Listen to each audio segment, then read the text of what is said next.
Assalamualaikum warahmatullahi wabarakatuh. Waalaikumsalam warahmatullahi wabarakatuh.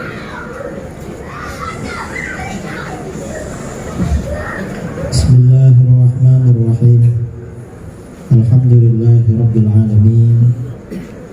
Lahul hamdu wa lahul fadl wa lahus sana'ul hasan. Asyhadu an la ilaha illallah wahdahu la syarika lah. Wa asyhadu anna sayyidana Muhammadan abduhu wa rasuluh. Allahumma shalli ala sayyidina Muhammadin al-fatih lima ughliq wal khatim lima sabaqa nasiril haqqi bil haqq wal hadi ila shiratikal mustaqim wa ala alihi wa sahbihi haqqa qadrihi qadarihi azim. Amma ba'du. Para alim, para asatidz, para tengku yang saya muliakan dan saya hormati, wabil khusus sahabat saya Tengku Haji Tubul Kaini Tanjungan. Beliau ini oleh kawan-kawan Aswaja di Indonesia disebut Presiden Aswaja Aceh. Kemudian juga Tengku Jin, Tengku Muzakir, Walid Hussein, dan tengku-tengku yang lain yang tidak bisa saya sebutkan namanya satu persatu. Para jamaah kaum muslimin dan muslimat yang hadir dalam kajian malam Selasa di Kopi Nangku yang saya muliakan dan saya cintai. Sebelum memulai tausiah, ada permintaan dari Tubul Kaini untuk Ibda memulai membaca kitab Syarah Uqudul Mujan. Kitab ini ditulis oleh salah satu ulama Nusantara yang terkenal ya, yang levelnya internasional, itu Syekh Muhammad bin Umar Nawawi atau Syekh Nawawi Banten. Syekh Nawawi Banten itu masih keturunan Sultan Hasanuddin. Sultan Hasanuddin itu keturunan Sunan Gunung Jati di Cirebon. Sunan Gunung Jati itu orang Aceh. Pulang belajar dari Mekah, mau singgah di Aceh, Aceh lagi perang. Akhirnya kapalnya terus ke Cirebon dan tinggal di sana. Kita baca dulu ya beberapa baris. Dan Syekh Nawawi Banten ini kalau mengarang kitab didikte kepada muridnya. Muridnya bernama Syekh Jam'an. Saya pernah ziarah ke makamnya di Tangerang dekat bandara, makam Syekh Jam'an. Dan kabarnya Syekh Nawawi ini kalau ngarang kitab Syekh Jam'an dipanggil, Jam'an tulis. Nanti Syekh Nawawi mendiktikan. Syekh Nawawi belum selesai membacakan, Syekh Jam'an sudah selesai duluan menulis. Begitu dilihat oleh Syekh Nawawi, ternyata yang ditulis sesuai dengan yang ada di pikirannya. Karena antara murid, guru dengan murid sama-sama punya karamah. Itu Syekh Nawawi. Nah, kita sekarang baca kitab ini ya. Qala al-muallifu rahimahullah, qala Syekh al-Imam al-Fadil Muhammad bin Umar Nawawi al-Bantani rahimahullah wa nafa'ana bihi wa bi'ulumihi fid dharain amin. Bismillahirrahmanirrahim. Bismillahirrahmanirrahim. Dengan nama Allah yang Maha Pengasih lagi Maha Penyayang. Qala al-faqiru ila rahmatir rabbil ghaffar. Qala telah berkata al-faqiru, siapa orang yang sangat membutuhkan. Ada fakir, ada miskin. Fakir itu lebih gak punya daripada orang miskin. ini sangat butuh pada apa? Ila rahmatir rabbil ghafar, pada kasih sayang Tuhan yang maha pengampun. Siapa al-fakir ini? Muhammadun al-mu'tarifu bil auzar, itu Muhammad yang mengakui dosa-dosanya. Basyarahullahu uyuba nafsihi, semoga Allah memperlihatkan kepada beliau, kepadanya aib-aib dirinya. Jadi beliau berdoa agar diperlihatkan oleh Allah aib-aib dirinya. Karena orang kalau tahu aib dirinya dapat memperbaiki diri. Kalau nggak tahu aib-aib dirinya, nggak bisa memperbaiki diri, kerjanya menyalahkan orang. Contohnya seperti Wahabi. Wahabi itu setiap ada apa-apa selalu tanya mana dalilnya, karena mereka nggak tahu dalil, makanya tanya terus. Pasti begitu, nggak tahu menyalahkan orang, itu Wahabi. Wa ja'ala yaumahu khairan min amsihi, dan semoga Allah menjadikan harinya lebih baik daripada hari kemarinnya. Artinya apa? Isyarah dari perkataan beliau, seorang mukmin dari hari ke hari harus semakin baik. Kalau kemarin baik, sekarang harus lebih baik lagi. Jangan sampai kemarin baik, sekarang kurang baik. Karenanya kalau malam ini datang ke tempat ini, maka Selasa depan datang lagi. Karena kalau nggak datang, namanya lebih baik sekarang daripada yang akan datang. Jadi harus begitu. Lalu apa kata beliau? Alhamdulillahi kama yanbaghi lahu. Segala puji bagi Allah sebagaimana pujian itu yang seyogyanya baginya. Artinya apa? Mengapa Allah dipuji di sini? Allah itu maha sempurna secara mutlak, dan manusia tidak akan mampu menjangkau kesempurnaan Allah. Karenanya di sini kata Syekh Nawawi, pujian kepada Allah itu seperti yang semestinya, karena kita tidak mampu. Mungkin ini seperti pujian baginda Rasulullah SAW, Subhanaka la nuhsi thana'an 'alaik anta kama athnaita 'ala nafsik, sama dengan itu. Wassalatu wassalamu ala sayyidina Muhammadin wa alihi. Sholawat dan salam mudah-mudahan tercurahkan kepada junjungan kita Nabi Muhammad dan para keluarganya, wa sahbihi dan para sahabatnya, adada kulli ma'lumin lahu, sebanyak setiap perkara yang diketahui olehnya, oleh Allah. Artinya apa? Sholawat dan salam ini kita mohonkan kepada Allah untuk baginda Rasulullah SAW, para keluarga dan para sahabatnya tanpa batas sebanyak-banyaknya. Maksudnya seperti itu. Kemudian amma ba'du. Adapun setelah yang disebutkan sebelumnya, fahadha syarhun, ini adalah keterangan, uraian, penjelasan. Talabahu minni ba'dul muhibbin, yang diminta, keterangan ini diminta dariku oleh sebagian para penggemar, orang-orang yang mahabbah pada beliau. Alar risalah, keterangan alar risalatil muta'alliqati bi umuriz zawjain, pada satu risalah yang berkaitan dengan urusan-urusan suami istri. Suami istri itu saudara, ada urusan-urusannya. Ada yang menjadi kewajiban suami, ada yang menjadi kewajiban istri. Masing-masing harus tahu posisinya. Kalau enggak akhirnya bertengkar, rebutan ada di atas. Padahal itu ya ada posisi masing-masing. Allati sannafaha ba'dun nasihina, di mana risalah ini ditulis oleh sebagian ulama yang memberi nasihat. Jadi ini yang menulis syarah ini Syekh Nawawi Banten. Kemudian kitab matannya ba'dun nasihin, sebagian ulama yang memberikan nasihat. Kemungkinan ulama yang menulis matan ini tidak ingin dikenal namanya, coba minta tolong ini disyarah. Jadi beliau tidak ingin dikenal. Atau kemungkinan ya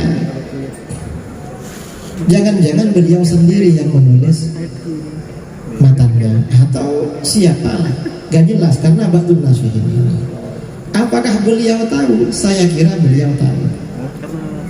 Beliau tahu terhadap penulis matan ini. Cuma mungkin memilih yang punya matan ini tidak dijelaskan. Wasamaituha uqudal lujain fi bayani huquqiz zawjain. Dan aku namakan risalah ini, risalah yang disyarah ini dengan nama uqudal lujain, yaitu ikatan-ikatan perak atau selaka, ikatan-ikatan perak, rangkaian-rangkaian perak yang kecil ya, lujain, dalam menjelaskan hak-hak suami istri. Wa arju minallahi ta'ala al-i'anata wal ikhlas wal qabula wan naf'a bihi. Dan aku berharap dari Allah Ta'ala agar ditolong menulis risalah ini. Artinya apa? Orang dalam memperjuangkan agama, menjelaskan ajaran agama, tetap memohon pertolongan dari Allah. Mengapa? Agar bisa menjelaskan dengan baik. Kemudian juga wal ikhlas, dan memohon ikhlas dari Allah. Kita memohon keikhlasan dalam menjelaskan ini. Wal qabul, tidak hanya ikhlas, juga diterima oleh Allah. Tidak hanya diterima, setelah diterima wan naf'a bihi, dan syarah ini bermanfaat bagi umat Islam.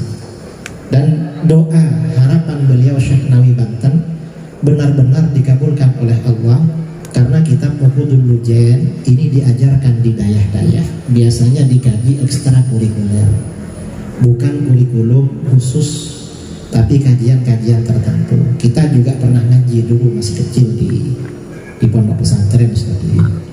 Kemudian kata beliau, bijahi sayyidina Muhammadin wa azwajihi wa dzurriyyatihi wa hizbihi. Kita memohon kepada Allah agar mendapatkan pertolongan, diberi keikhlasan, diterima dan bermanfaat dengan wasilah ijah, dengan wasilah kedudukan atau pangkat junjungan kita Muhammad SAW. Jadi beliau bertawassul, karena ciri-ciri Ahlus Sunnah wal Jamaah itu tawassul sesuai dengan perintah Allah, wabtaghu ilaihil wasilah.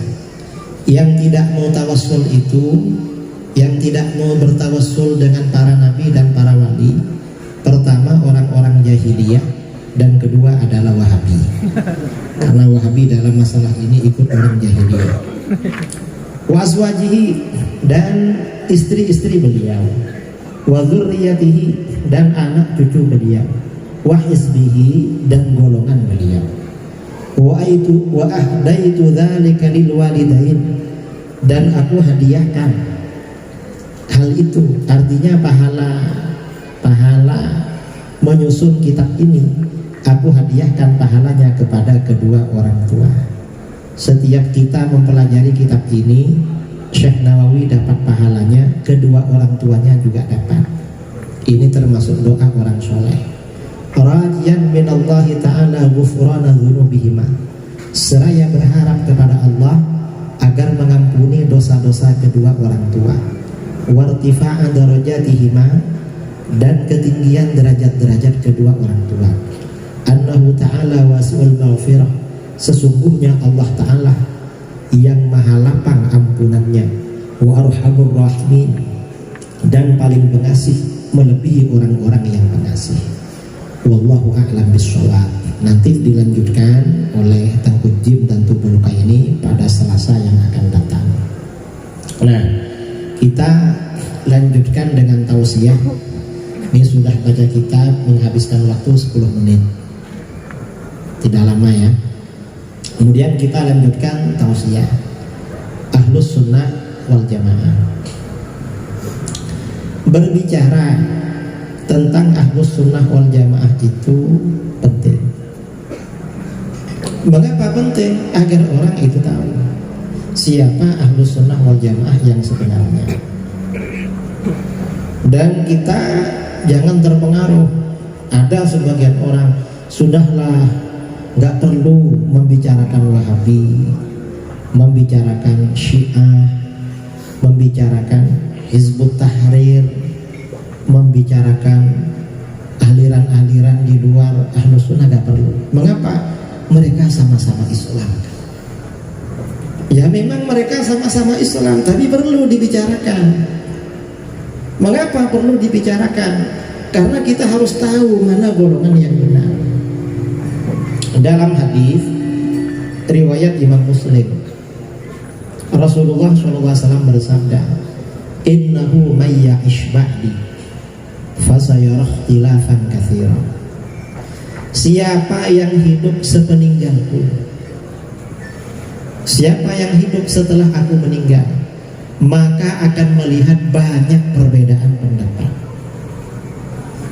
Kalau Rasulullah masih hidup, perbedaan pendapat mudah diselesaikan. Mengapa? Biasanya kalau berbeda pendapat, orang-orang lapor kepada Rasulullah. Nanti mana yang benar disampaikan. Kalau salah diluruskan. Kalau benar semua dibiarkan. Itu pada masa Rasulullah SAW. Kalau Rasulullah sudah wafat, sementara perbedaan banyak sekali, maka apa yang menjadi ukuran, yang menjadi barometer, yang menjadi standar kebenarannya? Dalam hadis itu dilanjutkan, fa'alaikum bisunnati wa sunnatil khulafair rasyidin. Maka berpeganglah kamu, kalau banyak pendapat-pendapat berbeda, berpeganglah kamu dengan sunnahku dan sunnah khulafair rasyidin. Nah, kita ini menjelaskan Wahabi, menjelaskan Syiah, menjelaskan ini untuk menjelaskan mana yang sesuai dengan sunnah Rasul dan sunnah khulafair rasyidin, mana yang bukan. Karena kita harus mengikuti sunnah itu. Nah, golongan yang mengikuti sunnah Rasul dan sunnah khulafair rasyidin itu disebut dengan golongan ahlus sunnah wal jamaah. Jadi disebut dengan ahlus sunnah wal jamaah. Nah, tadi di dalam hadis tadi, setelah Rasulullah wafat banyak perbedaan pendapat. Seberapa banyak perbedaan pendapat di dalam Islam? Ada beberapa hadis, kata para ulama, hadis ini mutawatir. Disebut dengan hadis iftiraqul ummah, hadis yang menjelaskan perpecahan umat Islam. Ada berapa? Umat Islam ini pecah menjadi 73 golongan. Yang 72 diancam masuk neraka. Satu golongan dijanjikan dijamin masuk surga. Ini 73. Nah, para ulama membicarakan ahlus sunnah, membicarakan Wahabi, membicarakan Syiah. Tujuannya apa? Agar umat Islam tahu siapa yang 72 yang diancam masuk neraka, siapa yang satu golongan yang dijanjikan masuk surga. Agar tahu. Kadang-kadang mereka bilang itu kan menimbulkan perpecahan. Ini sudah pecah, bukan menimbulkan memang. Wong sudah pecah kok dibilang menimbulkan. Setelah terjadi perpecahan, perlu diperjelas yang benar yang mana. Barangkali ada orang yang mau sadar, mengikuti jalan kebenaran. Enggak mau ya enggak apa-apa, terserah dia. Tapi kita berkewajiban menjelaskan. Nah, golongan yang selamat ini golongan mana? Golongan yang selamat, yang satu golongan itu disebut dengan golongan ahlus sunnah wal jamaah. Jadi 73 golongan. Di Indonesia ada berapa golongan perpecahan di Indonesia? Apakah 73? Bukan 73. Berapa? Mungkin 730. Bukan. Kurang. Ya mungkin ada 7.000. Ribuan. Aliran di negara kita ini ribuan. Saya kalau di Aceh sendiri gak tahu. Tapi tadi Tengku Jin ngobrol-ngobrol sebentar, kok banyak sekali di Aceh. Karena saya ke Aceh, selama ke Aceh saya bertemu dengan aswaja terus. Gak pernah jumpa dengan yang lain, gak pernah. Gak pernah. Saya pikir aswaja semua di Aceh. Tapi saya di Aceh selalu disuruh menjelaskan Wahabi. Di Indonesia ini aliran sesat banyak, saudara. Tahun 2009 saya oleh guru saya di pondok pesantren Sudogiri diminta meneliti aliran-aliran sesat di Jawa Timur. Waktu itu yang diteliti separuh Jawa Timur, separuh provinsi Surabaya ke timur. Itu tercatat sekitar 250. Separuh Jawa Timur. Kalau pukul rata berarti Jawa Timur anggap 500. Di Jawa itu provinsinya ada 6. Kalau tiap provinsi 500, berarti di Jawa ada berapa? 3000. Tambah 500 di Aceh. Enggak lah, bukan 500, mungkin 200. Lalu yang 200 di Medan, 100 lagi di Minang, Sumbar, terus ke timur. Kira-kira berapa ribu? Ya banyak. Aliran-aliran sesat itu banyak. Jangan dikira sedikit, banyak. Dari sini kita itu perlu tahu siapa Ahlus Sunnah wal Jamaah. Nah, yang ngaku Ahlus Sunnah wal Jamaah itu di negeri kita ada 2. Siapa? Yang pertama golongan kita Asy'ariyah Maturidiyah. Satunya tetangga sebelah yang disebut dengan Salafi Wahabi atau Wahabi Salah. Wahabi itu gak mau disebut Wahabi, padahal namanya sendiri. Mereka minta disebut Salafi.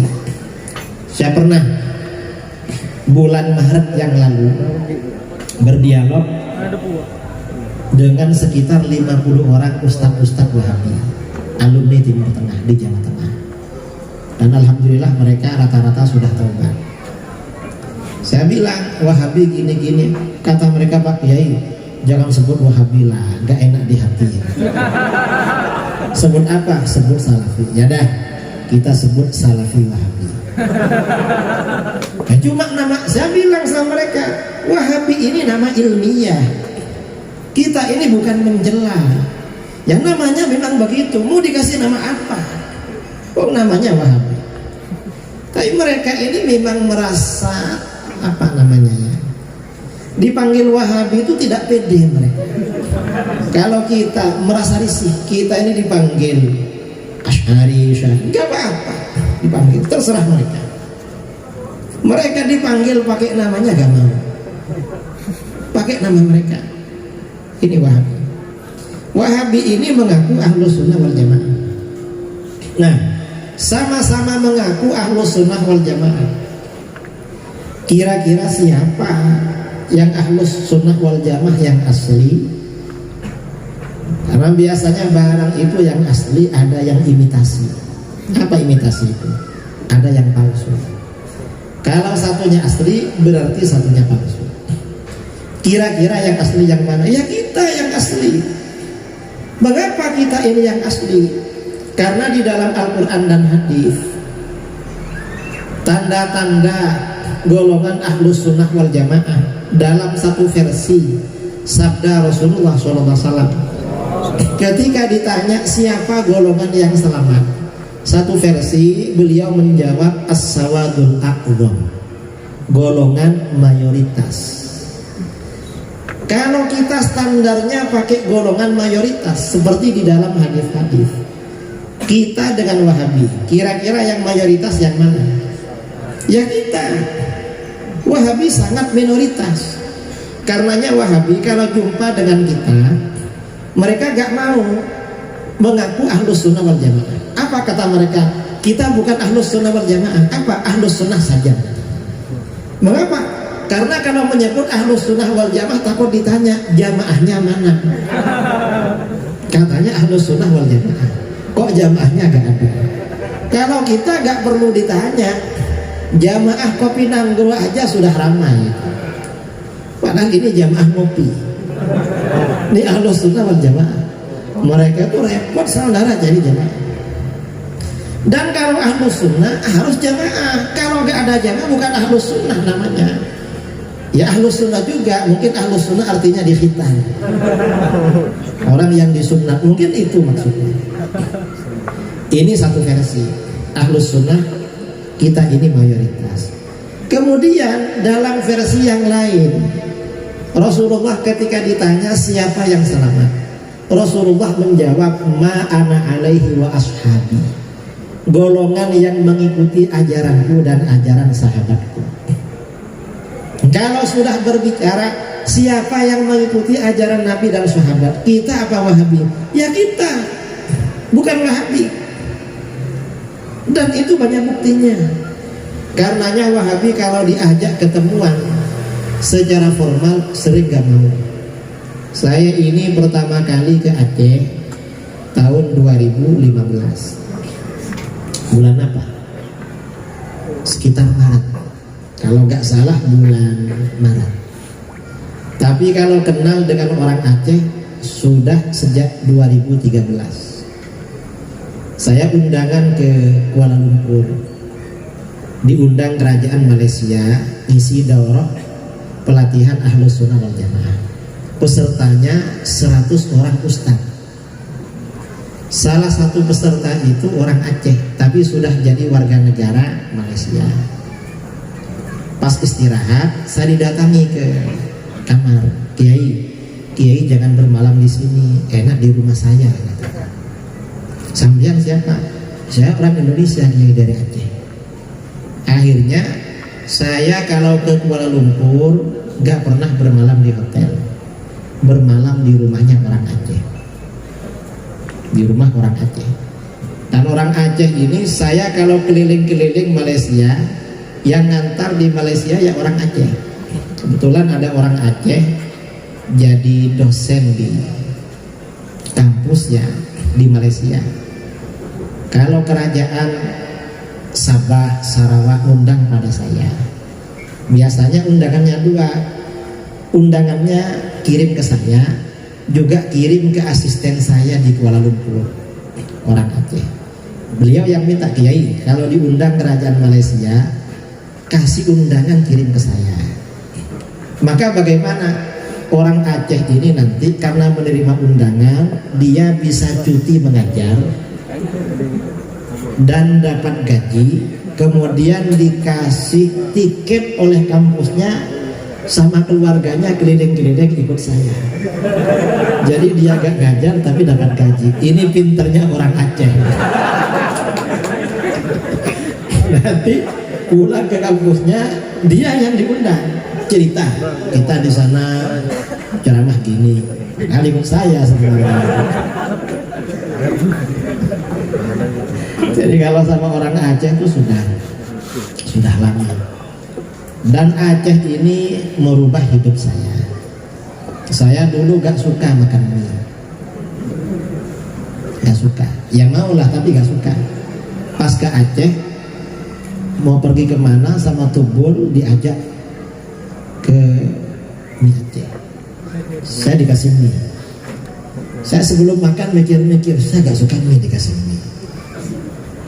Ternyata bagaimana? Saya coba. Setelah saya makan ternyata enak sama. Akhirnya kalau ke Medan, ke Batam, ke Malaysia, apalagi ke Aceh, saya selalu pesan jangan lupa mie Aceh.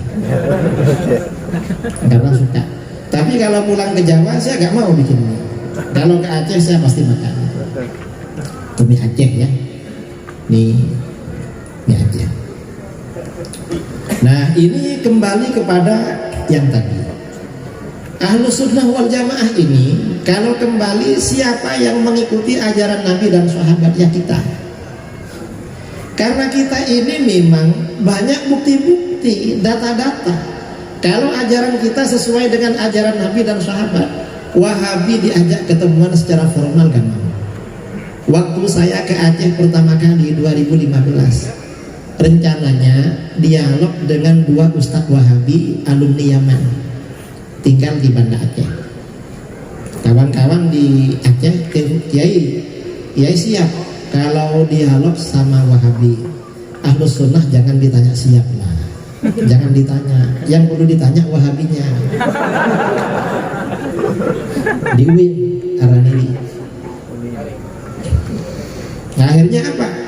Kira-kira kurang 2 minggu panitia telepon saya, Kiai dialognya gak jadi. Kenapa? Kemarin Ustadz Wahabinya tanya sama kami, siapa yang dari pihak Aswaja yang panel dialog dengan kami. Ada narasumber dari Jawa Timur, Kiai terus terang, wah kalau itu gak mau katanya, cari orang lain aja, kalau bisa orang Aceh. Akhirnya gak jadi, gak mau mereka. Mengapa? Tahu kalau dalil kita ini kuat. Ajaran Ahlus Sunnah wal Jamaah sumber-sumbernya Al-Quran, hadis, ajaran para sahabat. Lengkap memang. Kalau dari aspek dalil kita ini kuat. Kalau kita ini dalilnya kuat, mengapa Wahabi bertahan dalam ajaran Wahabi? Gak mau pindah. Kalau kita ini kuat dalilnya, kalau Wahabi itu yang kuat dolarnya. Apa maksudnya kuat dolarnya? Saya isi di Bogor 2000 sebelum ke Aceh 2015. Saya sebelum ke Aceh itu acara di Bogor, dapat 2 hari terus ke Aceh. Ada Ustadz mantan Wahabi jumpa saya. Kiai tahu berapa gajinya Ustadz Wahabi? Gak tahu. Kamu tahu? Saya tahu Kiai. Berapa? Ustadz Wahabi ini gajinya sebulan $1.500. Berapa 1.500? 20 juta lebih. Kira-kira 22 atau 23 juta. Saya tanya, kamu kok tahu? Saya mantan dia. Itu gaji saya dulu. Tapi saya sudah kedua dari mereka. Saya ikut Wahabi karena jadi ustadz mereka karena perlu gajinya. Dulu awal-awal menikah sulit punya uang, makanya daftar jadi ustadz Wahabi. Artinya apa? Dolarnya itu kuat saudara. Bukan soal dalil sebenarnya, tapi soal dolar. Itu ajaran dolar, bukan ajaran dalil. Cuma mereka kalau bicara dengan kita, mana dalilnya? Dia gak tahu, makanya tanya. Kalau kita ya gak tanya, karena jelas dalilnya. Ini ajaran Wahabi, bukan kita. Jadi jelas ya, Wahabi itu bukan Ahlus Sunnah wal Jamaah. Karena apa saja yang kita amalkan dibid'ahkan oleh Wahabi, dalilnya ada. Jangan dibilang gak ada, ada semua. Mereka yang gak ada dalil. Contoh, kita akan berbicara perbedaan pokok ajaran kita, akidah kita dengan Wahabi. Kalau kita ini akidahnya menggunakan konsep sifat wajib 20. Kalau Wahabi konsepnya apa? Akidah Wahabi ini konsepnya tauhid dibagi 3. Tauhid rububiyah, tauhid uluhiyah, tauhid asma wa sifat. Kalau tauhid rububiyah dan uluhiyah ini ajarannya sebagian bersumber dari ajaran jahiliyah. Mengapa? Karena tauhid rububiyah, dalam tauhid rububiyah uluhiyah ini Wahabi memuji-muji Abu Jahal dan Abu Lahab. Karena itu sumber ajaran mereka. Kalau tauhid asma wa sifat sumbernya dari ajaran Yahudi. Itu Wahabi. Kalau gak percaya tanya sama mereka. Karena di kitab-kitabnya dijelaskan sumber akidah Wahabi katanya sama dengan kitab Yahudi, kitab sucinya Yahudi. Padahal kitab sucinya Yahudi sudah ditahrif oleh mereka, tapi Wahabi percaya karena memang gurunya Wahabi Yahudi itu tauhid rububiyah, tauhid uluhiyah.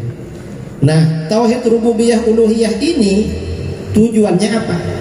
Orang Wahabi membuat tauhid rububiyah uluhiyah tujuannya untuk mengkafirkan dan mensyirikkan orang-orang yang bertawassul, bertabarruk, beristighatsah. Tujuannya itu. Karena dianggap melanggar tauhid uluhiyah dan hanya bertauhid rububiyah. Kalau tauhidnya hanya rububiyah, itu sama dengan tauhidnya orang-orang musyrik. Bahkan orang musyrik lebih bertauhid daripada orang Ahlus Sunnah wal Jamaah. Ini kata Wahabi. Mereka kagum dengan orang-orang musyrik. Wahabi itu kagum sama Abu Jahal, Abu Lahab itu kagum. Sampai-sampai di kitab Wahabi ada bab tauhidu Abi Jahlin wa Abi Lahab. bukti bahwa Abu Jahal dan Abu Lahab bertauhid. Mereka ini pembela orang jahiliyah, saudara. Orang itu kalau gak kagum kan gak membela. Ini Wahabi. Nah, kalau tauhid asma wa sifat tujuannya apa? Tauhid asma wa sifat ini tujuannya untuk merobohkan atau mengkanter sifat wajib 20 bagi Allah. Tujuannya itu.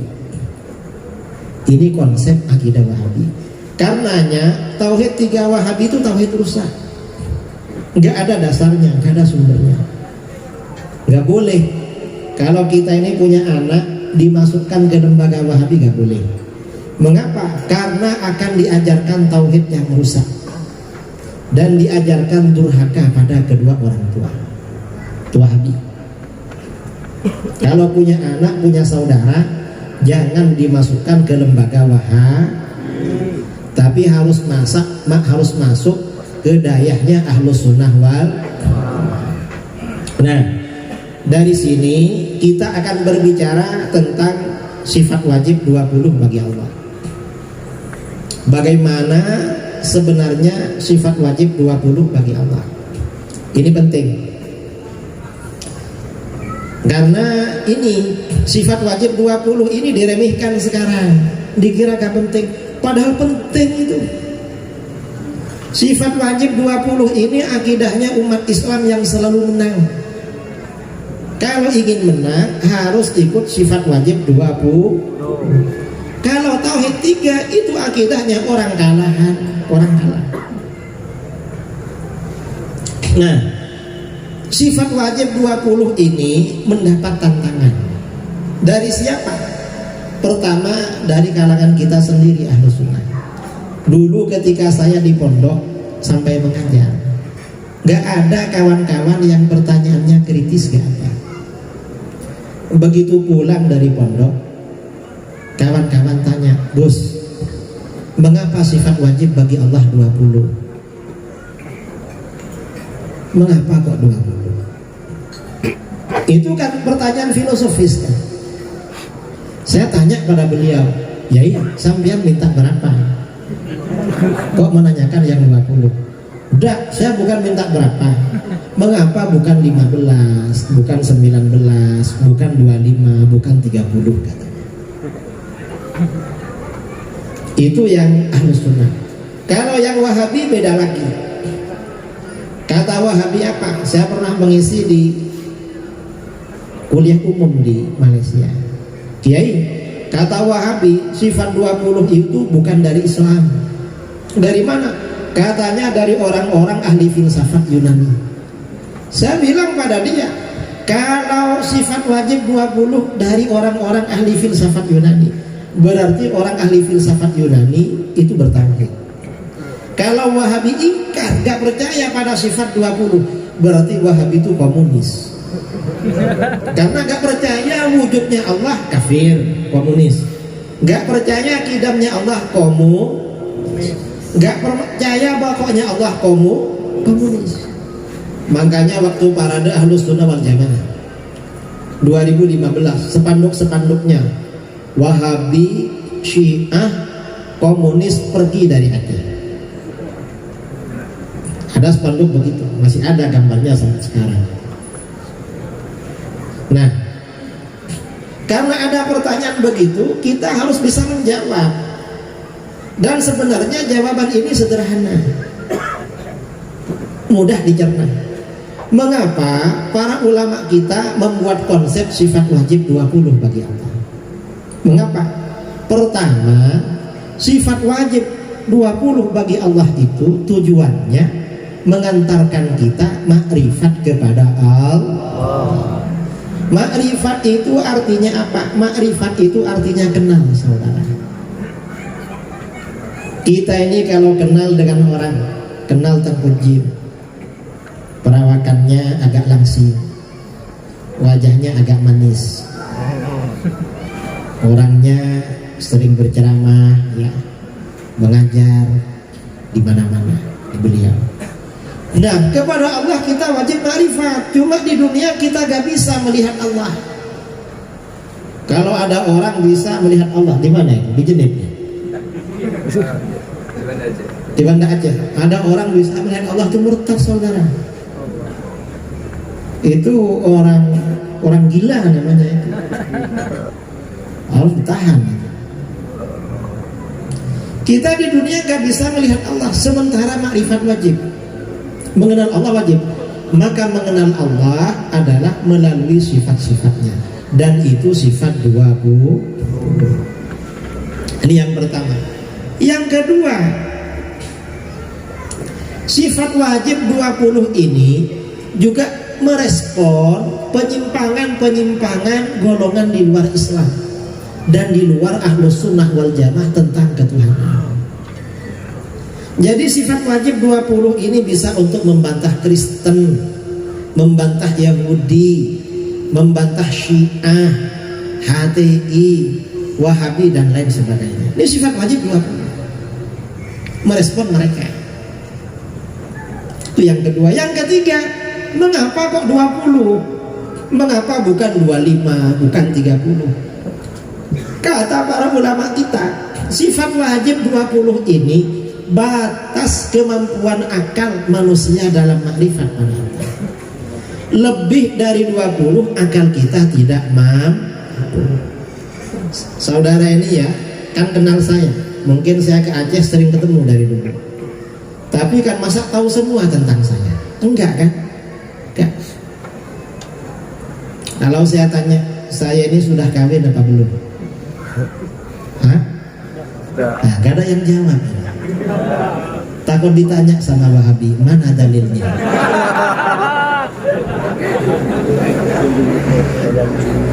Artinya gak tahu. Perkenalan kita pada orang di sekitar kita, saya gak pernah tahu Tengku Jim dah kawin sudah 2. Alhamdulillah. Apa? Saya belum. Maksudnya di Aceh yang belum. Kemarin ngisi di Dayak Mini di dekat Syekh Wala itu. Anak-anak pondok, anak-anak Dayak. Ada penanya terakhir santri putri, Pak Kiai, pasti Pak Kiai dengar ada tokoh Wahabi di Indonesia menikah dengan gadis dari Aceh Selatan. Itu Wahabi loh katanya. Apa Pak Kiai gak ingin dapat orang Aceh?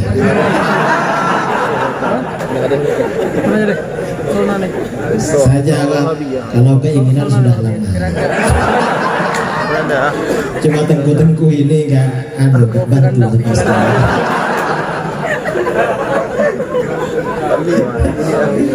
Jadi lebih peka yang Wahabi. Artinya apa?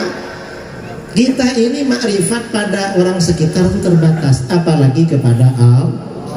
Kemampuan kita makrifat kepada Allah hanya 20 sifat, lebih dari itu kita gak mampu. Yang keempat, sifat wajib 20 ini saudara menjawab soal-soal yang mendasar tentang Allah. Kita ini kalau berkenalan dengan orang, pertanyaannya akan dasar-dasar. Siapa namamu? Dari mana asalmu? Tinggal di mana sekarang?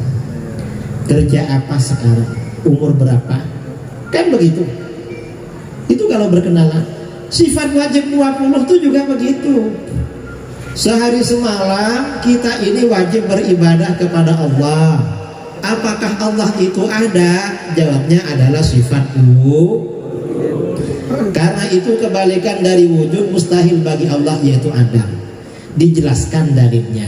Sifat wujud ini untuk menolak orang-orang yang tidak percaya kepada Allah, yaitu orang komunis, orang ateis, orang animis. Menolak itu. Itu pertanyaan pertama. Pertanyaan kedua, Allah itu kan wujud. Sejak kapan wujudnya Allah? Jawabnya adalah sifat tidak. Wujudnya Allah tanpa permulaan. Karena itu kebalikan dari sifat kidam, yaitu hudus, mustahil bagi Allah. Karena Tuhan itu wajib bersifat kidam, maka yang tidak kidam bukan Tuhan. Patung bukan Tuhan. Orang Kristen mempertuhankan Bunda Maria, Siti Maryam, bukan Tuhan. Karena Siti Maryam ada permulaannya. Orang Kristen mempertuhankan Nabi Isa, mereka bilang Tuhan Yesus. Gak betul. Karena Nabi Isa dilahirkan. Tuhan itu wajib bersifat kidam.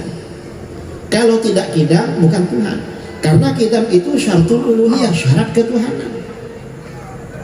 Itu ditolak dengan kita. Kalau orang ditanya, ya, anak laki-laki ditanya, kamu mau kawin? Iya. Ada calon? Oh ada. Pasti ditanya umur berapa. Padahal dia sudah tua, mintanya yang muda-muda.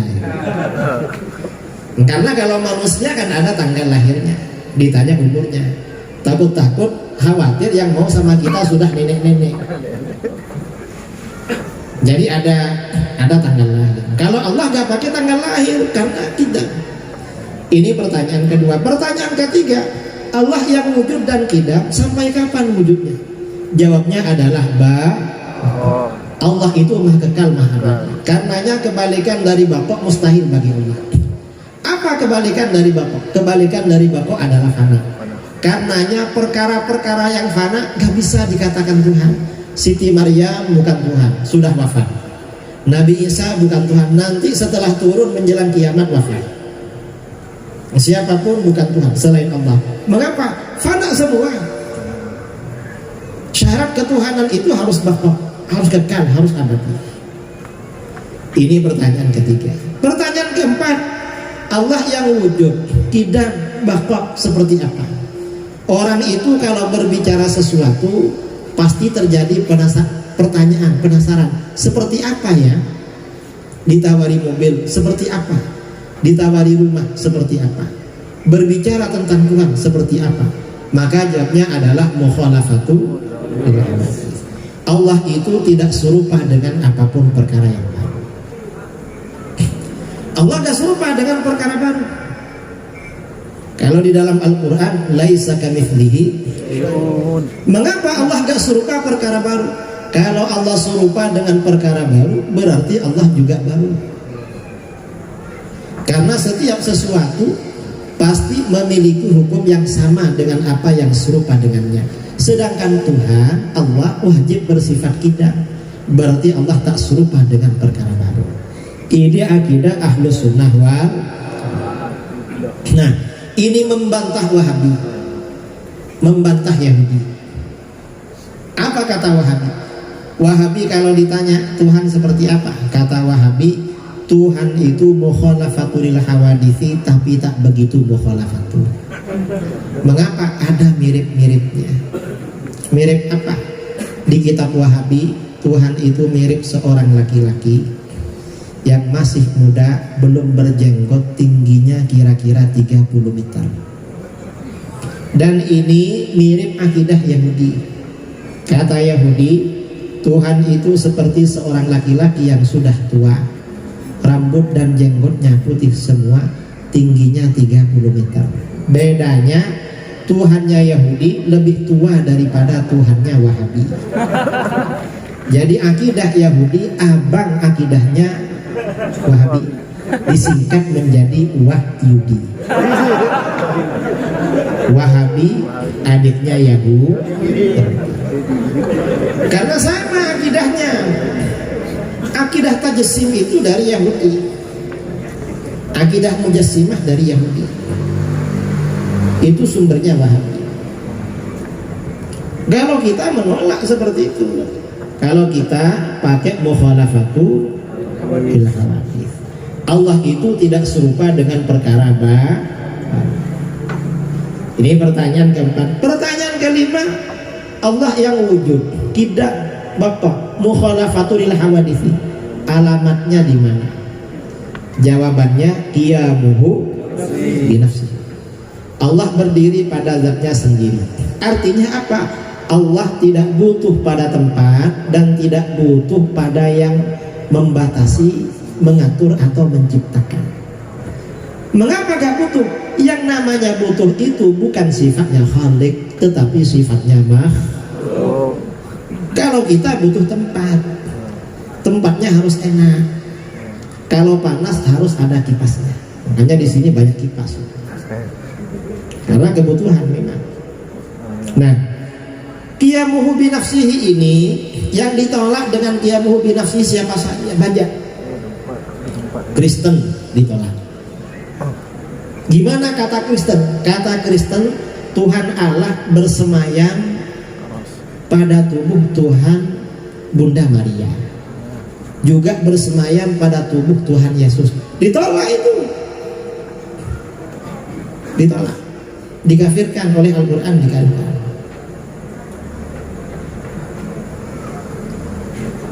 Yang mengatakan Allah bersemayam pada jasad makhluk dikafirkan, atau menyatu dengan makhluk dikafirkan, dikafirkan oleh Al-Quran, dikafirkan.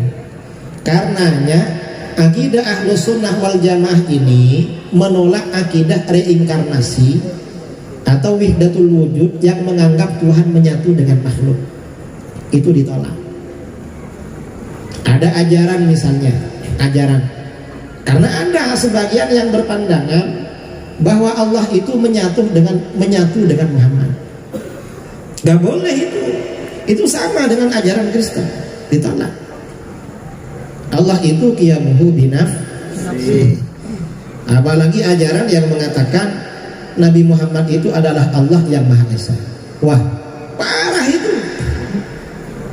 Kalau orang sadar gak gila itu kufur itu. Ada yang mengatakan seperti itu.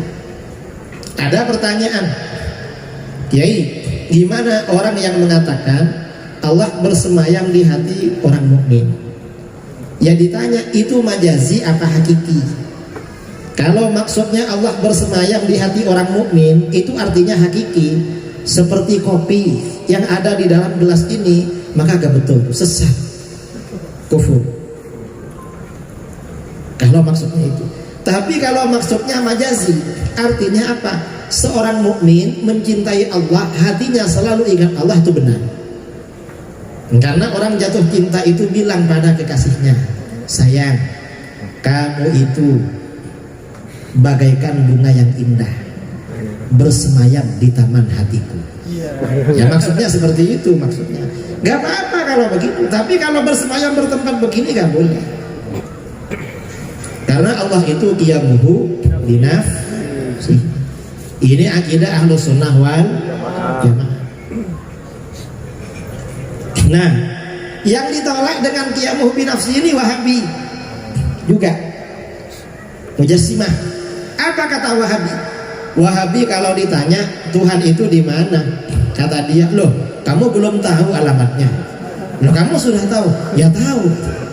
Di mana? Di Arasy. Wah, jauh sekali ya. Gimana kalau mau ke Arasy? Apa ada pesawat ke Arasy? Dan vaksinnya berapa kali? Karena sekarang ini naik pesawat harus divaksin 2 kali atau 1 kali.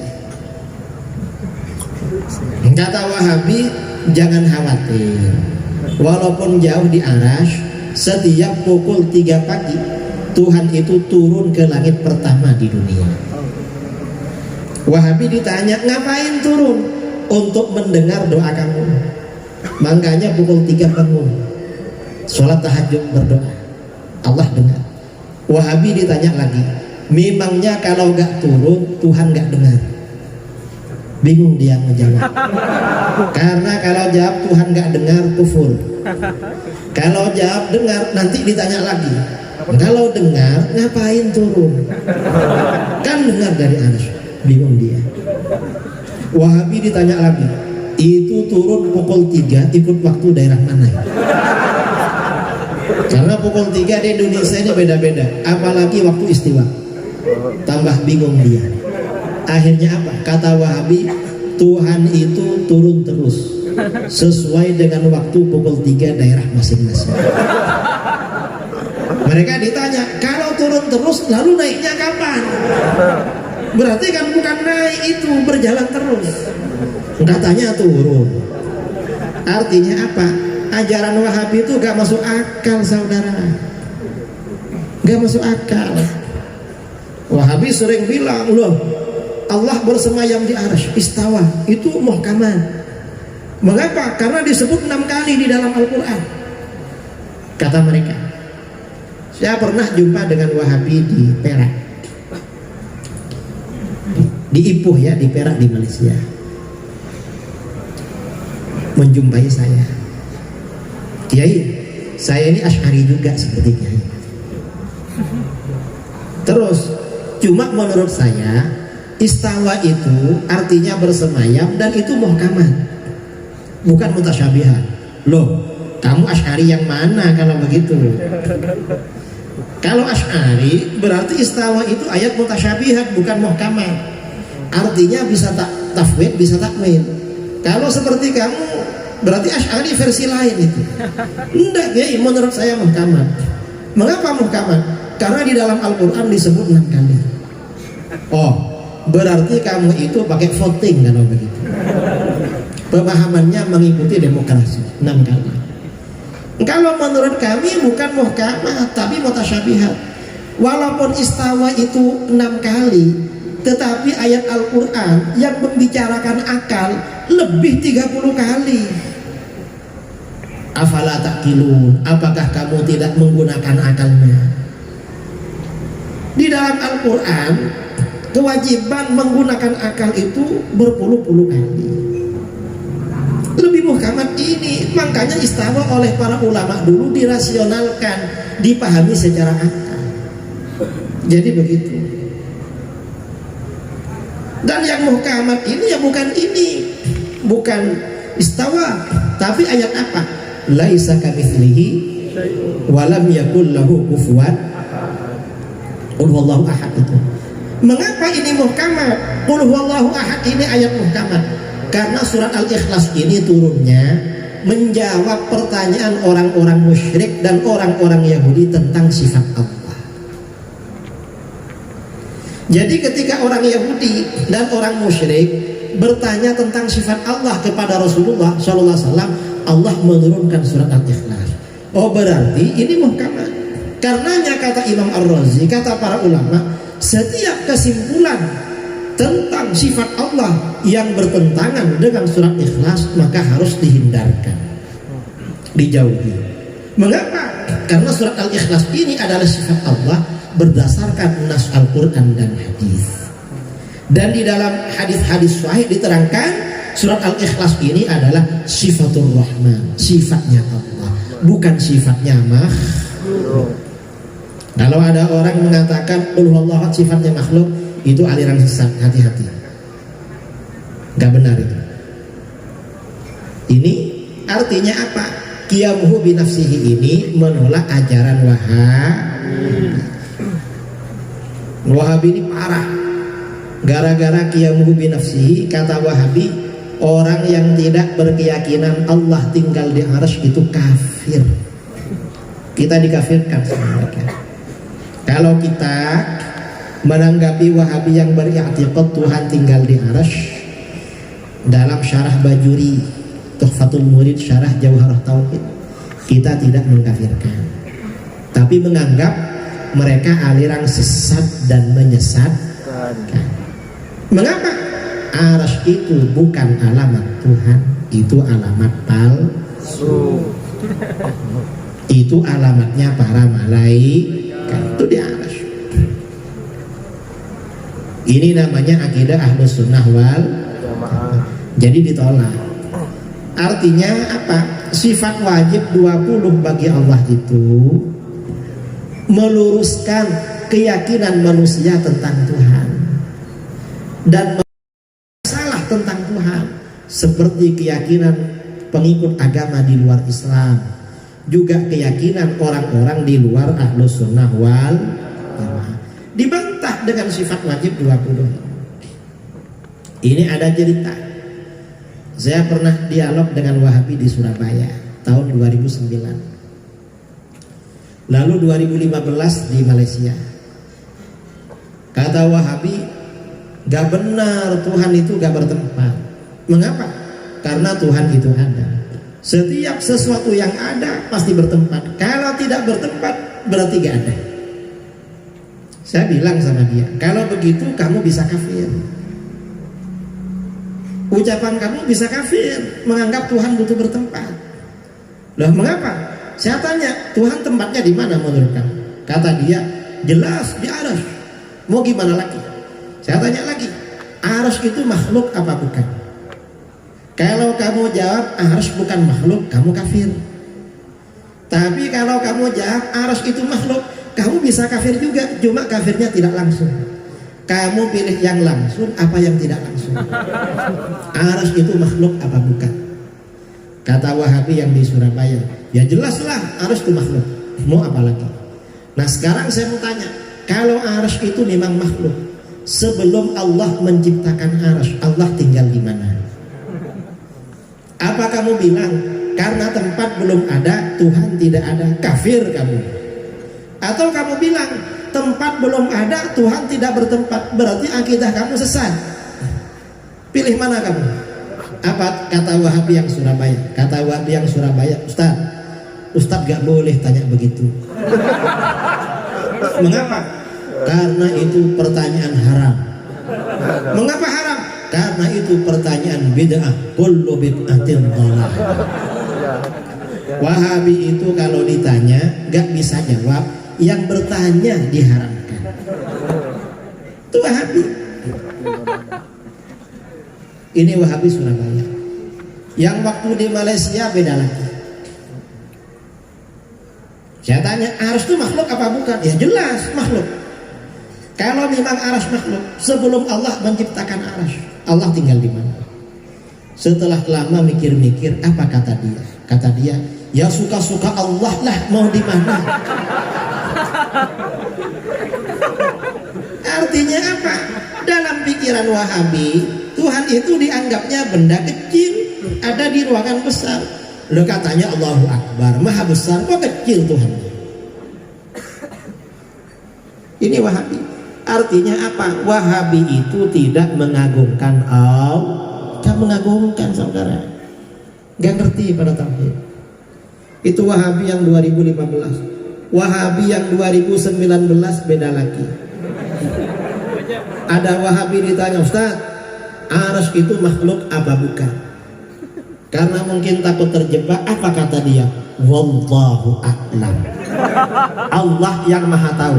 Ya kalau Allah ya tahu. Siapa bilang Allah gak tahu? Yang kita tanya pendapat Ustaz, arsy makhluk apa bukan? Kok wallahu a'lam? Memangnya kita menganggap Tuhan gak tahu? Artinya Pak Wahabi itu bodoh saudara. Bahwa arsy makhluk jelas dalam Al-Quran. Dalam surat Fatihah, Alhamdulillahirabbil. Allah itu Tuhan semesta. Alam itu apa? Apa saja selain Allah itu alam. Allah dianggap, dikatakan Tuhan semesta alam. Rob. Apa Rob itu? Artinya Allah yang menciptakan alam. Allahu khaliquhu. Allah yang memiliki alam. Allahu malikuhu. Allah yang mengatur alam. Allahu mudabbir. Itu ayat umum. Ada ayat yang khusus. Fa in tawallaw faqul hasbiyallahu la ilaha illahu alaihi tawakkaltu wa huwa rabbul arsyil azim. Allah Tuhannya arsy yang Apa yang dimaksud Allah Tuhannya arsy? Allah yang menciptakan arsy, Allah yang memiliki arsy, Allah yang mengatur. Cuma Wahabi tidak tahu. Makanya mereka sering tanya, mana dalil? Ya karena nggak tahu saudara. Nanti jawabnya wallahu a'lam. Ya Allah memang tahu. Siapa bilang Allah nggak tahu? Tahu mereka. Ini Wahabi 2019. Yang Wahabi 2001 belum muncul. Belum muncul. Ya mungkin ditunda ke 2022. Karena corona. Ini namanya akidah Ahlus Sunnah wal. Kalau kita jelas Wahabi yang membid'ahkan bertanya seperti tadi, Wahabi yang bid'ah. Karena para sahabat di dalam kitab-kitab hadis riwayat Ibnu Majah, riwayat Al-Baihaqi, riwayat Abu Dawud, para sahabat bertanya, "Ya Rasulullah, aina kana Rabbuna qabla an yakhluqal khalqa?" Tuhan di mana sebelum menciptakan makhluk? Rasulullah menjawab, kana fi ama. Allah itu ada tanpa tempat. Dalam riwayat Imam Bukhari, sahabat bertanya, "Ya Rasulullah, nas'aluka an awwali hadzal amr." Kami bertanya tentang permulaan perkara ini yang ada. Apa jawab beliau? Kana Allah wa lam yakun syai'un ghairu. Allah sudah ada ketika sesuatu selainnya belum ada. Makhluk belum ada, tempat belum ada, arsy belum ada, arah belum ada. Artinya apa? Allah ada tanpa tempat. Ini akidah Ahlus Sunnah wal Jamaah. Harus tahu. Jadi sifat wajib 20 itu juga membantah Wahabi, membantah aliran-aliran lain. Karenanya ini perlu disebarkan, perlu dipahami dengan jelas agar gak terpengaruh. Karena sekarang ini macam-macam. Ada di Aceh, ada yang ngaku jumpa Tuhan dan kulitnya berwarna sawo matang. Ya mungkin Tuhan namanya orang. Gak boleh begitu, kafir itu, murtad. Gak ngerti sifat wajib 20. Karenanya sifat wajib 20 itu juga akidahnya ahli sufi. Imam Junaid al-Baghdadi ketika ditanya tentang tauhid, apa kata beliau? At-tauhid ifradul qidam minal wahdath. Membedakan yang zat yang tanpa permulaan dari perkara baru. Artinya apa? Allah itu berbeda dengan perkara baru dan Allah tidak menyatu dengan perkara baru. Kalau menyatu dengan perkara baru bukan tauhid namanya itu. Bukan tauhid. Karena penyimpangan di dalam tauhid ini tidak hanya terjadi di kalangan Wahabi, di kalangan kita orang-orang yang mengaku tasawuf itu juga ada yang menyimpang. Entah di Aceh sudah ada apa belum. Ada sebagian yang menyimpang itu sampai tidak sholat. Alasannya tasawuf. Dan ada yang nggak puasa. Mengapa? Katanya tasawuf. Padahal orang sufi mestinya tambah rajin, tapi tasawuf yang abal-abal ini malah tambah nakal. Berarti sufi itu bukan tasawuf. Apa? Sufi itu artinya suka nonton TV.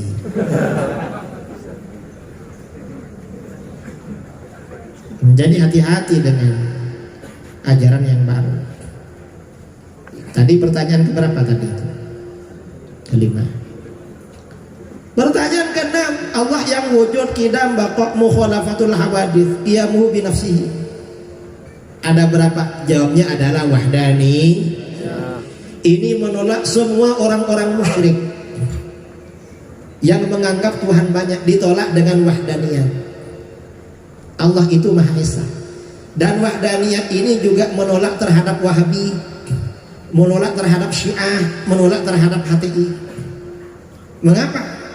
Karena Allah Maha Esa. Allah yang Esa apanya? Allah Esa dalam zat-Nya. Ini menolak Wahabi yang menganggap Allah itu terdiri dari benda dan punya anggota badan. Ditolak dengan wahdaniyat dalam zat. Allah juga wahdaniyat dalam sifat. Menolak juga pada Wahabi yang menganggap sifat-sifat Allah lebih dari satu. Misalnya iradahnya Allah, kata Wahabi ada dua, kata kita satu, karena Allah wahdaniyat. Yang ketiga, Allah wahdaniyat Esa dalam perbuatan. Nah, Allah Esa dalam perbuatan ini menolak Syiah, Mu'tazilah dan Hizbut Tahrir. Karena Syiah, Mu'tazilah dan Hizbut Tahrir tidak beriman kepada qada qadar, nggak percaya kepada takdir Allah. Kita yang beriman kepada takdir Allah itu berangkat dari keesaan Allah di dalam perbuatan. Apa yang dimaksud Allah Maha Esa dalam perbuatan? semua perbuatan manusia, sengaja dan tak sengaja, adalah ciptaan dan ketentuan Allah. Itu menolak terhadap faham mereka. Ini namanya akidah Ahlus Sunnah wal Jamaah. Saya kira itu keterangan dari saya pada pertemuan malam ini. Mungkin ada yang mau ditanyakan dari saudara-saudara, ada yang mau tanya seputar akidah Ahlus Sunnah wal Jamaah. Saya waktu mikrofon saya kembalikan kepada pemandu acara Al-Mukarram Tengku Jim untuk mengatur jalannya sesi tanya jawab. Saya wa akhiran wal afu minkum, mau minum kopi dulu. Assalamualaikum warahmatullahi wabarakatuh. Seperti ini, dari mana munculnya pembagian-pembagian seperti ini? Kenapa tidak langsung kepada Rasulullah? Banyak orang yang mengatakan seperti itu. Dan bagaimana mungkin bisa jelaskan sedikit Kiai, dalam hal tauhid itu Asy'ariyah dan Maturidiyah itu apakah ada perbedaan dan persamaan? Dan juga sedikit yang kami dengar dulu bahwasanya Asy'ariyah dan Maturidiyah ini sebagian besarnya sama, tapi mereka tidak pernah berjumpa dalam kesehariannya. Mungkin demikian, terima kasih.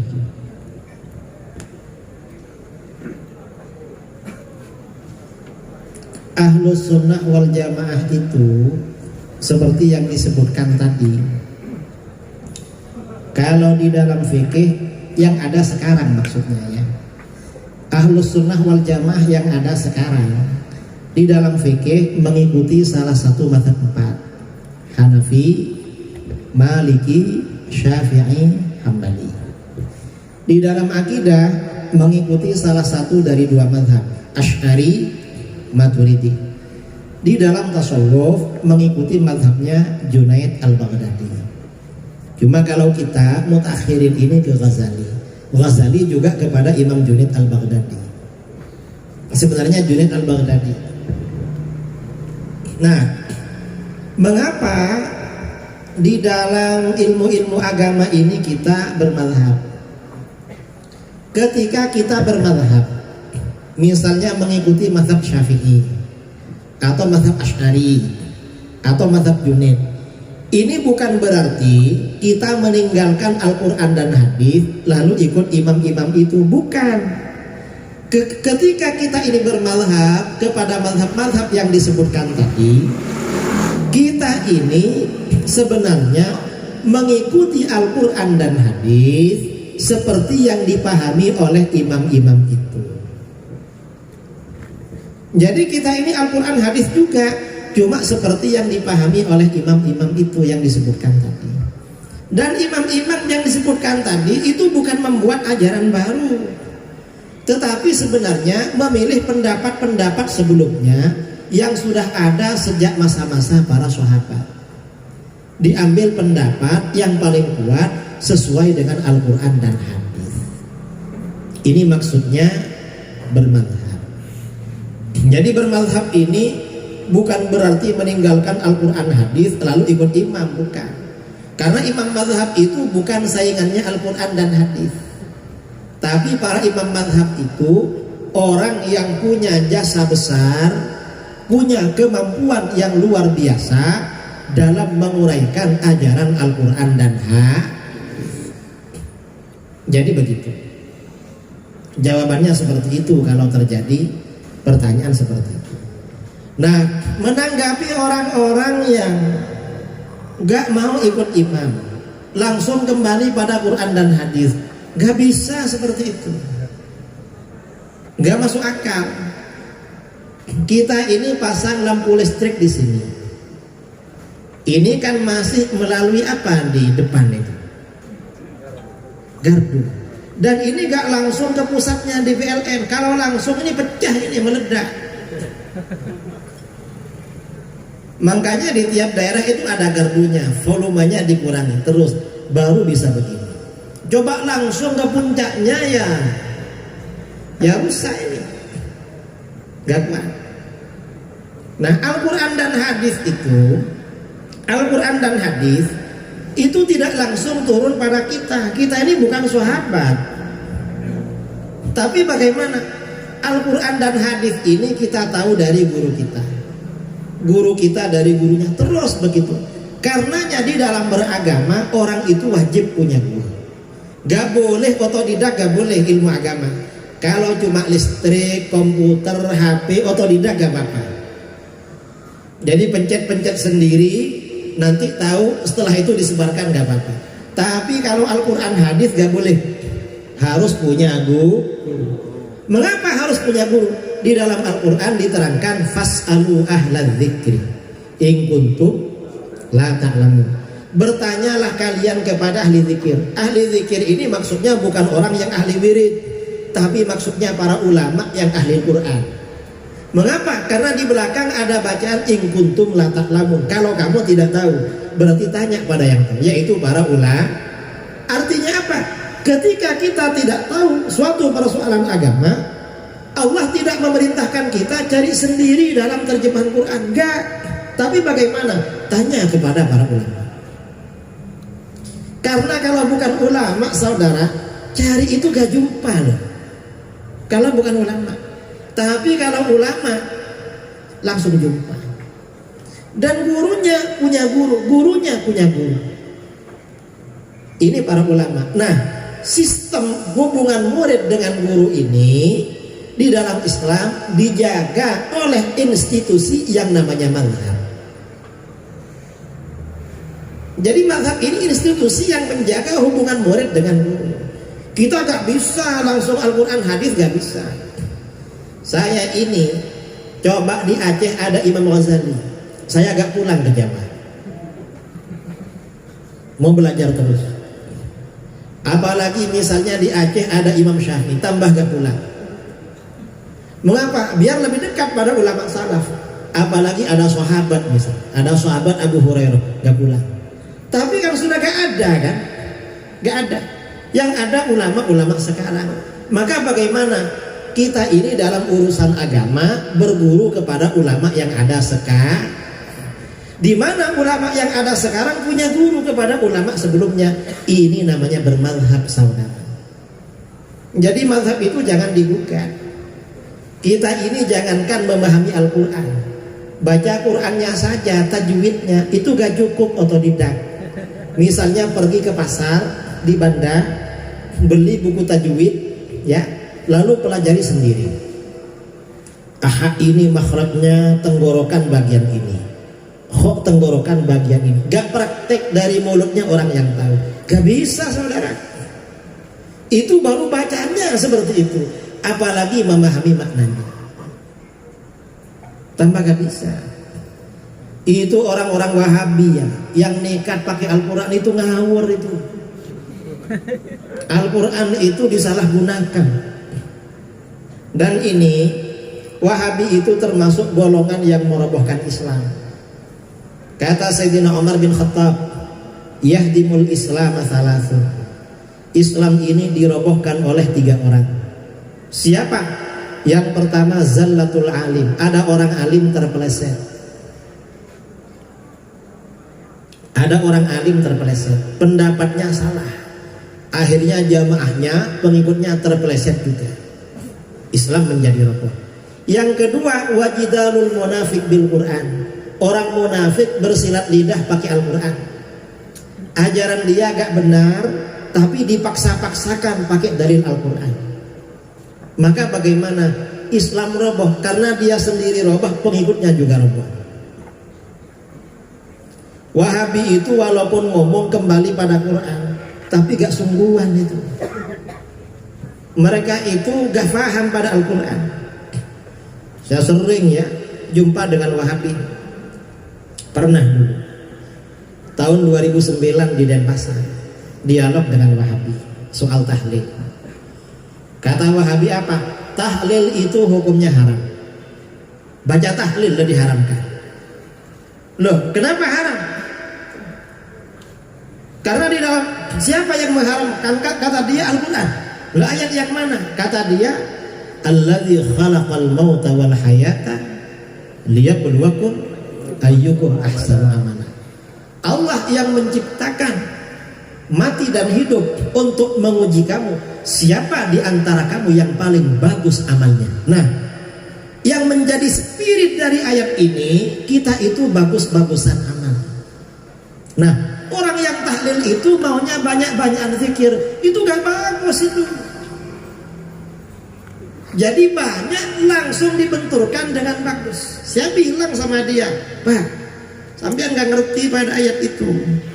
Ayat tadi spiritnya kita bagus-bagusan amal. Berarti bagaimana? Kita meninggalkan yang tak bagus, yang jelek. Kalau bagus lawannya jelek. Sejak kapan bagus menjadi lawannya banyak? Itu kan logika kamu. Bagus menjadi lawannya banyak. Justru zikir semakin banyak semakin bagus menurut Al-Quran. Karena dalam Al-Quran, ya ayyuhalladzina amanu dzkurullaha dzikran katsiran. Berzikirlah pada Allah sebanyak-banyaknya. Tapi kata kamu zikir banyak gak bagus. Nah, ini artinya apa? Orang Wahabi itu munafik. Al-Quran dibuat untuk merobohkan ajaran Islam. Ini contoh. Ngomongnya kembali pada Quran, tapi Quran disalahgunakan. Wahabi itu ngajak kembali pada Quran, tapi gak betul. Mengapa? Quran yang sering dipakai itu cuma gak sampai separuh ayat. Surat Al-Maidah ayat 3 itu ayatnya kira-kira 5 baris. Yang dipakai setengah baris, yaitu al-yauma akmaltu lakum dinakum. Hari ini aku sempurnakan bagimu agamamu. Ada orang bikin maulid. Apa kata mereka? Ini haram. Mengapa? Rasulullah gak pernah ramai-ramai maulid kayak gini. Gak pernah. Dan agama sudah sempurna, gak perlu ditambah-tambah. Kalau gak percaya agama sempurna, dosa loh, syirik, kafir. Dalilnya mana? Al-yauma akmaltu lakum dinakum. Nanti ada orang tahlil, haram. Mengapa? Rasulullah gak pernah. Istrinya meninggal, coba tengku siapa yang membentahnya? Gak ada kan? Dan agama sudah sempurna, gak perlu tambah-tambah. Kalau gak percaya, haram, dosa. Dalilnya al-yauma akmaltu lakum dinakum. Itu model-model orang yang ngajak kembali pada Quran. Saya ceramah di depan mereka. Agama memang sempurna, tetapi otak kamu yang belum sempurna. Mereka bilang kembali kepada hadis, tapi cuma satu hadis, saudara. Hadis apa? Yaitu kullu bid'atin. Ada orang bikin maulid, haram ini. Mengapa? Masa Rasulullah gak ada. Berarti ini bid'ah. Dalilnya kullu bid'atin dhalalah. Apa saja kullu bid'atin. Mereka ini dalilnya dalil borongan. Dalil borongannya mirip kunci Inggris. Tahu kunci Inggris? Engkol Inggris. Kalau bautnya besar dibesarkan, nanti kalau kecil dikecilkan. Jadi Al-Quran hadis dijadikan engkol Inggris sama mereka. Saya jumpa dengan mereka di balik papan. Loh Ustaz, katanya ahli hadis, kok hadisnya cuma satu? Padahal dalil tentang bid'ah itu bukan satu hadis. Kamu kok satu hadis, ratusan hadis. Kamu berarti bukan pengikut ahli hadis. Terus pengikut siapa? Kamu ini pengikut ahli hadas. Dan itu hadas akbar. Jadi orang yang ngajak kembali kepada Al-Quran dan hadis sebenarnya pengikut ahli hadas, dan itu hadas akbar. Wallahu a'lam.